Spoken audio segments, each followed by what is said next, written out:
that Procreate has some secret tips and tricks that are deeply unknown to you?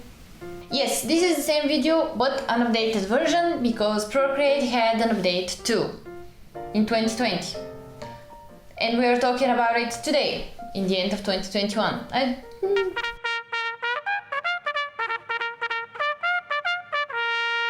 I will show you some of the new tips and tricks that I use for drawing really faster and smarter, and I'm going to share them with you today.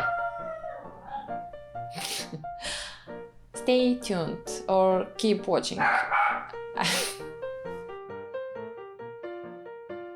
So let's clear the interface topic first. A lot of you ask me on Instagram how I have this white menu and background. I usually switch between dark and light interface, and to do that go to Actions, Preferences, Light Interface. I use the light interface during the day because in the evening it's too bright and bugs my eyes. And talking about screens, be sure to check if you have any type of night settings on your tablet. If you go to Settings, Display and Brightness, there are two options that play with the tone of the screen. The night shift will set yellow tone for whatever time period you want. I have it turned off since it makes the display too yellowish, which can mess my work when I'm coloring. The second is True Tone, which adjusts both the color and the brightness of the screen automatically, based on the ambient light you have. I have it turned on, and yes, it also gives a bit of a yellowish tone, but not that much, and usually it regulates itself smartly enough. So before I start drawing, I have to add my reference to the screen. Before the last update, I was dividing my screen, I was swiping for the bottom menu to pop up, and then holding on the icon where my reference is, I drag and place it next to the Procreate and adjust it so my canvas is bigger. Other option was to upload the reference in the canvas from Actions, Upload Photos. But this also can be tricky because I can draw on the whole canvas now and I have to make it bigger so I have place for both the drawing and reference. Now, with the new one-year-old update, we have the reference option. So go to Actions, then Canvas, and turn on the reference. This window pops up and there are two options. The one that projects your current canvas. This can be very helpful. Sometimes I tend to zoom on my drawing way too much and go in super much detail. It's cool to have a zoom out version of the drawing to check if the general shape, colors, composition are not wrong. The second option lets you upload photo from your gallery, click on import and add your reference. You can resize the reference by dragging the corners. And there's a third tab you have called Faces. That's right, you have it, I don't. Not a Procreate tip, just complaint. What's missing? Face options. Come on, guys, get out of here. Where are they? Face options. So in my previous Procreate video, I was talking about the color fill option and the problem that I had.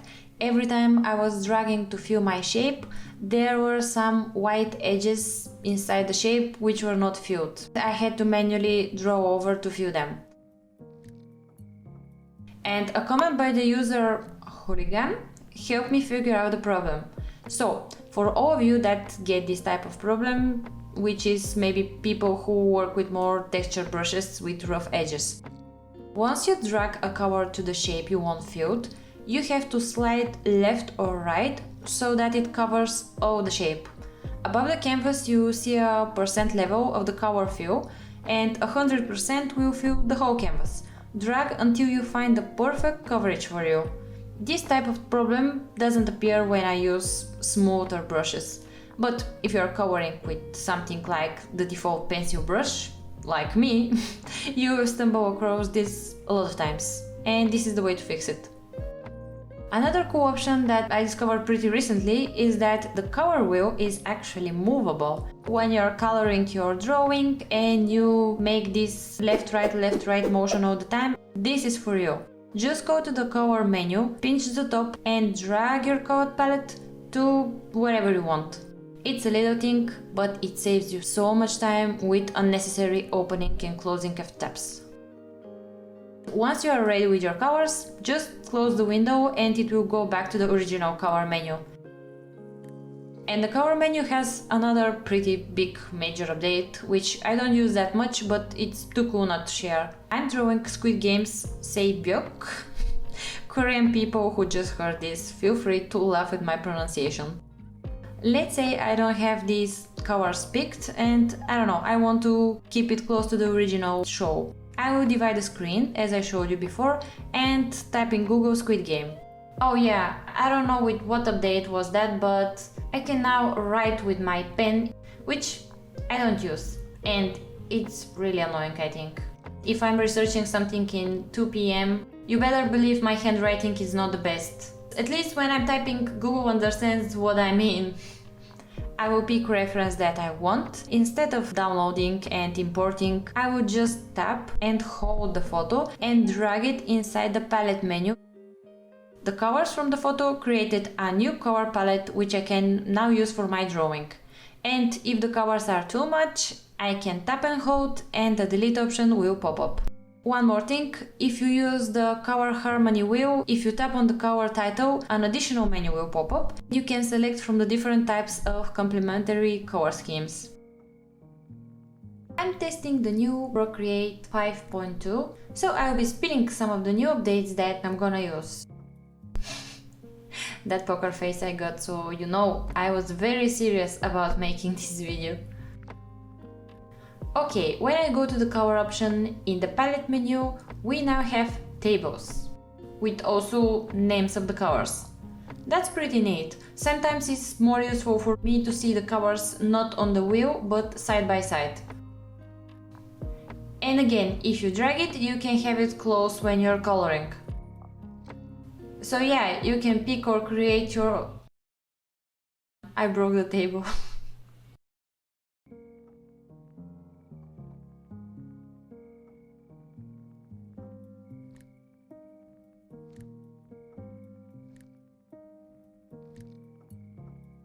Okay, we covered cover options and now let me talk about my favorite thing. The reason I did this whole video was the moment I figured how to cover my lines.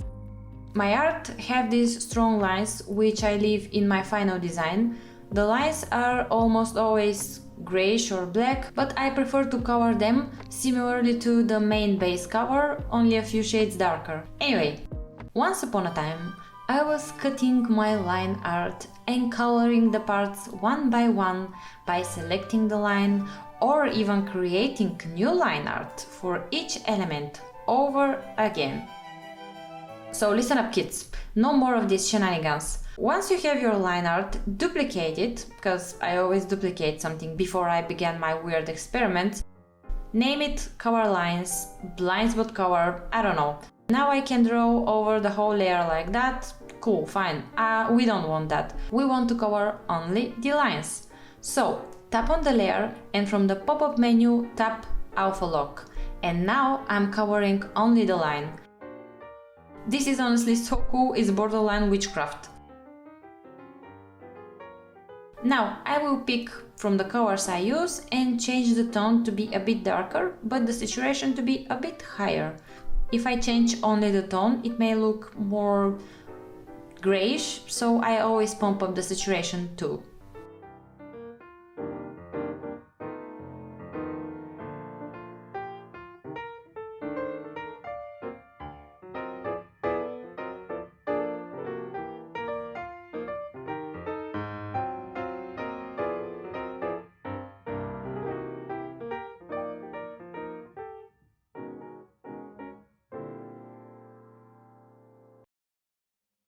Okay, this trick is really dumb, but it's really useful.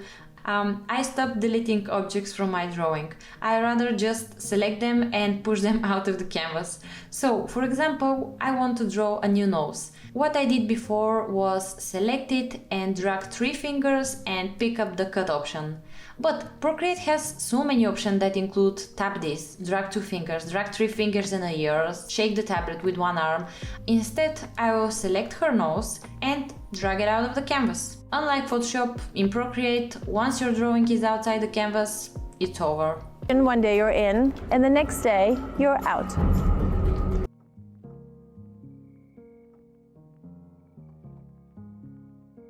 And since we're moving stuff, here's a real Procreate trick. If you don't know, you can move layers from one project to other.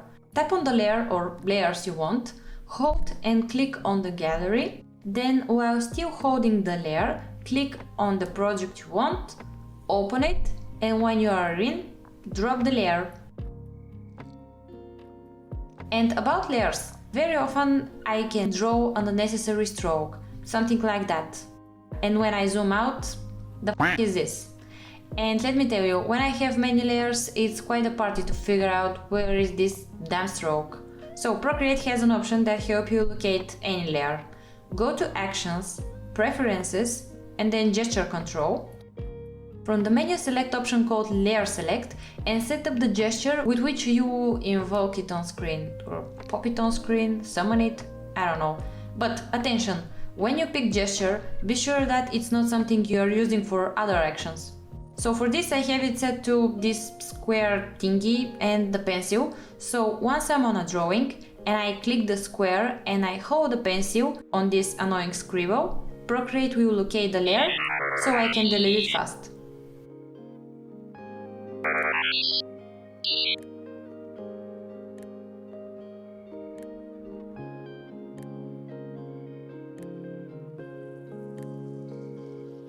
Another cool feature we will get soon is the brush memory. So now you can save the size of the brush instead of remembering what percent it was 5 minutes ago. But you need both hands to do this. With one, tap on the scroll button, and once the brush shows up, there is a plus button. Tap it and this will save the size of the brush you're drawing at the moment. You can do this, I think, 4 times. I haven't tested the new updates that much yet. But good news, everyone! This goes for the opacity of the brush too. Again, tap on the scroll button, and once the brush is out, tap on the plus. Honestly, before this update, I was almost never able to draw with fixed size. Once you draw, there's just too much to think about. Remembering if my brush was on 34 or 44% was not my strong side. But good news, everyone! For the people with awesome memory like me, there's another update for the brushes. Now I draw with this brush, then I can change it to this one, and then to another one, and then to another one. Then I will go to the brushes menu, and now on top we have a new tab, Recent Brushes. This is probably the update I'm most happy about. Procreate has a lot of brushes, which is cool, but this helps a lot to keep track of what you're using. It actually will encourage me to test more different brushes, cause I will be able to go back if I don't like a brush. It's something like a Ctrl-Z, but for brushes. I'm gonna talk about another issue I had in my previous video and possible update to that. I was struggling with the transform tool, more specifically what happens after I use it. I will open really big file with crispy lines that I know I have. For this sketch I did some transforming and, well, you see the problem. Okay, let's say that I don't like this eye, I want to move it a bit, make it bigger, skew it, rotate it, something like that. I do it and see what happens. The quality is getting crappy. The line is now blurry, the texture is gone. Yeah, not cool. So, if I want to transform something, I was going to Photoshop, even if the detail is something small, like an eye or an eyebrow, which, I don't know. And transforming is a big part of my work. I mean, it's one of the main perks of digital drawing, that you can transform your drawing. So yeah, I looked a lot about what's the problem and no solution. So I went to the transform settings again. When you transform, a menu will pop up and there is an option called interpolation. Yeah, I can barely say this correctly, so it's not a big surprise I didn't touch it before. I went to the Procreate site, found out what this interpolation means, and let's see how it works. So basically this is something including calculation and math, so I didn't read it. But let's see how the three options will react with our lines. We have three types of transform calculations, and Procreate site says that they are set from worst to best, so I will go to the best. Thank you very much. Option B cubic. This gives most accurate results, but can be slower. It analyzes area of 16 pixels. Selecting, making it bigger. Oh boy, this should be the most accurate. Okay, continuing with option B linear. Make it bigger, rotate it a bit maybe. Nope. Okay, the last option, nearest neighbor. This should give us faster results, but the end result may seem frizzy and jagged. Actually, this is the best of the three. I see how it's frizzy, but it matches my brush in a way, so I will take this. I will just take this. Okay, I want to test this with smoother brush to see if this is a problem with all brushes or just with texture brushes.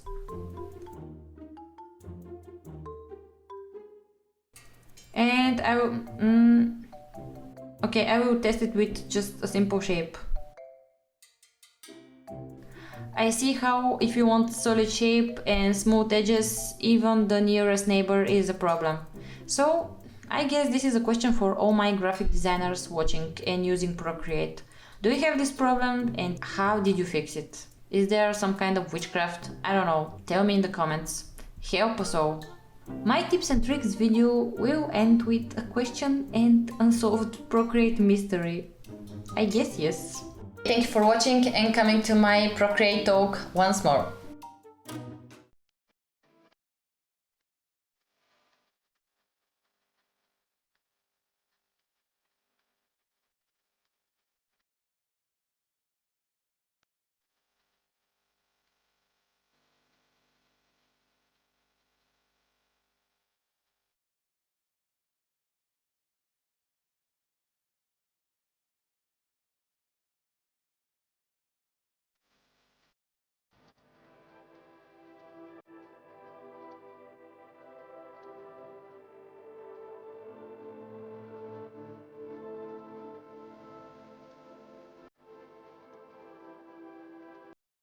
This month I will do a Patreon only video where I will give feedback and critique my patrons' art. I upload more sketches, behind the scenes, studies, tutorials and video process there. You can also get my sketch brush there and join our Discord channel. So if you want to support me, link is below.